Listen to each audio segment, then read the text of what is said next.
ये कहानी है रामपुर हॉल्ट नाम के एक छोटे से रेलवे स्टेशन की। यहाँ गाड़ियाँ कम रुकती थी और मक्खियाँ ज्यादा उड़ती थी। इसी स्टेशन की प्लेटफॉर्म नंबर 1 पर बिल्लू का एक छोटा सा ढाबा था। बिल्लू का 5 स्टार ढाबा। नाम 5 स्टार था, लेकिन खाना ऐसा कि कुत्ते भी सूंघकर आगे बढ़ जाए। बिल्लू परेशान था। उसका समोसा और कचौड़ी का धंधा चौपट हो चुका था। कहानी शुरू होती है एक उमस भरी दोपहर से। दोपहर के 2 बज रहे थे। ट्रेन के आने में अभी 3 घंटे बाकी थे। बिल्लू अपनी कढ़ाई के पास उदास बैठा था। पास ही रामू चाय वाला कुल्हड़ धो रहा था। अरे रामू भाई, लगता है अब ये ढाबा बंद करके वापस गांव जाकर खेती करनी पड़ेगी। कल पूरे दिन में सिर्फ 3 समोसे बिके, वो भी उधार में। अरे बिल्लू, तेरे समोसे में आलू कम और हवा ज्यादा होती है। लोग हवा खाने थोड़ी आते हैं स्टेशन पर। कुछ नया बना, कुछ ऐसा जो इस पूरे रूट पर किसी को ना मिले। नया क्या बनाऊं? चिकन मटन बनाने के पैसे नहीं है और पनीर तो सोने के भाव बिक रहा है। मेरे पास बचा क्या है? बस ये 5 किलो गोभी है जो कल मंडी से सस्ती मिली थी। अब इसका क्या अचार डालूं? तभी बिल्लू के दिमाग की बत्ती जली। उसने गोभी के एक बड़े फूल को उठाया और गौर से देखा। रामू, अगर इस गोभी को मैं ऐसे काटूं, फिर बेसन और मसालों में लपेट कर डीप फ्राई कर दूं और फिर बिरयानी वाले चावल में दम लगा दूं, तो वो गोभी चावल कहलाएगा। कौन खाएगा तेरा गोभी चावल? यही तो तू नहीं समझा। हम इसे गोभी बोलेंगे ही नहीं, हम इसे ऐसा नाम देंगे कि लोग नाम सुनकर ही टूट पड़ेंगे। बिल्लू ने तुरंत काम शुरू कर दिया। उसने गोभी को बड़े बड़े टुकड़ों में काटा, एक गुप्त मसाला तैयार किया।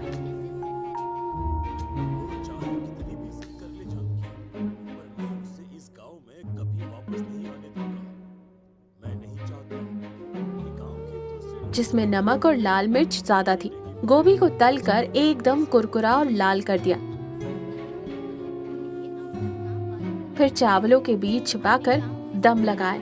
महक उड़ी तो रामू के भी मुंह में पानी आ गया।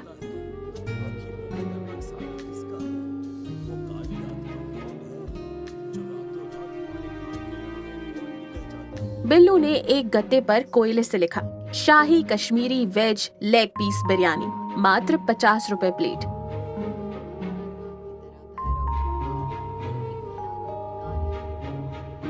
अगले दिन शहर के मशहूर कपड़ा व्यापारी सेठ पूरन मल अपनी ट्रेन का इंतजार कर रहे थे।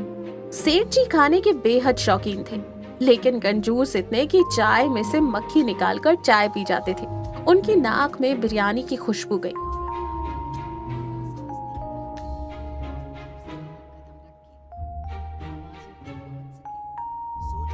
अरे भाई, क्या बना रहे हो?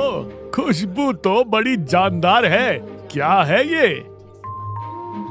सेठ जी, ये मामूली खाना नहीं है, ये है शाही Kashmiri veg leg piece biryani. इसमें जो बूटी पड़ी है ना, वो हिमालय की पहाड़ियों में उगने वाला एक खास सफेद कंद है। इसे खाने से घुटनों का दर्द गायब हो जाता है। रामू पीछे मुड़कर हंसी दबाने लगा। अच्छा, 50 रुपए में? चलो एक प्लेट लगाओ, लेकिन अगर स्वाद नहीं आया तो पैसे नहीं दूंगा। बिल्लू ने प्लेट भरकर बिरयानी दी।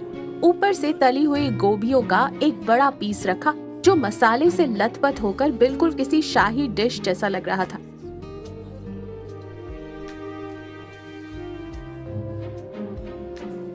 सेठ जी ने एक निवाला खाया। गोभी का क्रंच और मसालों का तीखापन, सेठ जी की आंखें खुली की खुली रह गई। अरे वाह, बिल्लू बेटा मान गए। ये तो ना पनीर है ना आलू है, यह तो गजब है। क्या नाम बताया? कश्मीरी कंद? जी सेठ जी, बहुत मुश्किल से मिलता है।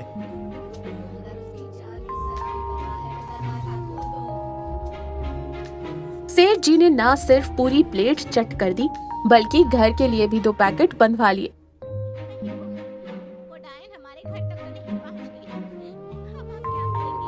जाते जाते उन्होंने स्टेशन मास्टर को भी बता दिया कि बिल्लू ने कोई अमृत बनाया है। तीसरे दिन तक तो खबर जंगल की तरह फैल गई थी। लोग ट्रेन से उतरकर पानी बाद में पीते, पहले बिल्लू की दुकान ढूंढते।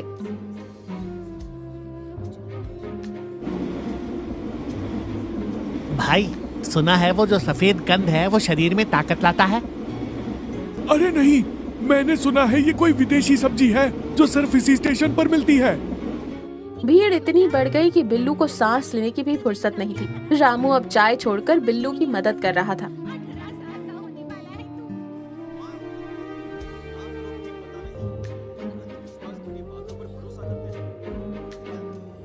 बिल्लू, तूने तो कमाल कर दिया।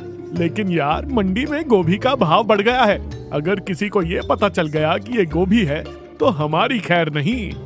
अरे चुप कर, जब तक मसालों की परत चढ़ी है कोई नहीं पहचान सकता। तू बस प्लेट लगा। शाम होते होते सारा माल खत्म हो गया। जो लोग बिना खाए रह गए वो बिल्लू को कोसते हुए गए। बिल्लू अब खुद को स्टेशन का मास्टर शेफ समझने लगा था। उसने रामू से कह दिया, देखना, कल मैं रेट 50 से 70 कर दूंगा। चौथे दिन एक गड़बड़ हो गई। मंडी में गोभी खत्म हो गई। बिल्लू ने जैसे तैसे पड़ोस के गांव से बासी गोभी मंगवाई, लेकिन इस गोभी के फूल थोड़े छोटे थे और सख्त भी। उनमें वो स्वाद नहीं था। दोपहर का 1 बजा था। स्टेशन पर सन्नाटा था। तभी सेठ पूरन मल जी एक बुजुर्ग महिला के साथ वहां आए। वो महिला थी काकी। काकी के पास रसोई का 50 साल का तजुर्बा था। वो दाल की खुशबू सूंघकर बता देती थी कि नमक कम है या मिर्च। बिल्लू, आज मेरी काकी आई है। इन्हें तुम्हारे उस कश्मीरी कंद का स्वाद चखना है। 2 प्लेट लगाओ, बढ़िया मसालेदार। बिल्लू का दिल धक धक करने लगा। इन छोटे गोभी के टुकड़ों से काकी को कैसे खुश करेगा, लेकिन कोई रास्ता नहीं था। उसने रामू की तरफ देखा। रामू ने इशारा करके कहा, हिम्मत रख, दे दे। बिल्लू ने उन छोटे गोभी के टुकड़ों को मसाले में डुबोया और चावल के नीचे छुपाकर परोस दिया। काकी ने प्लेट हाथ में ली। सेठ जी बड़े चाव से देख रहे थे। खाइए काकी, ये कोई मामूली चीज नहीं है, हिमालय से आती है। काकी ने एक निवाला मुंह में डाला, चबाया। उनके चेहरे के भाव बदल गए। उन्होंने खाना बंद कर दिया। बिल्लू के माथे पर पसीना आ गया।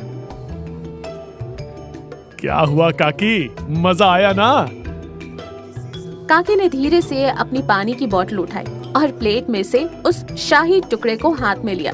सबके सामने उन्होंने उस टुकड़े पर पानी डालकर उसे धोना शुरू कर दिया। मसाला धुल गया, बेसन बह गया और राज खुल गया। एक छोटा सफेद उबला हुआ गोभी का फूल। पूरनमल, यही है तेरा कश्मीरी कंद। सेठ पूरनमल का मुंह खुला का खुला रह गया। रामू धीरे से चाय के ग्लास समेटने लगा।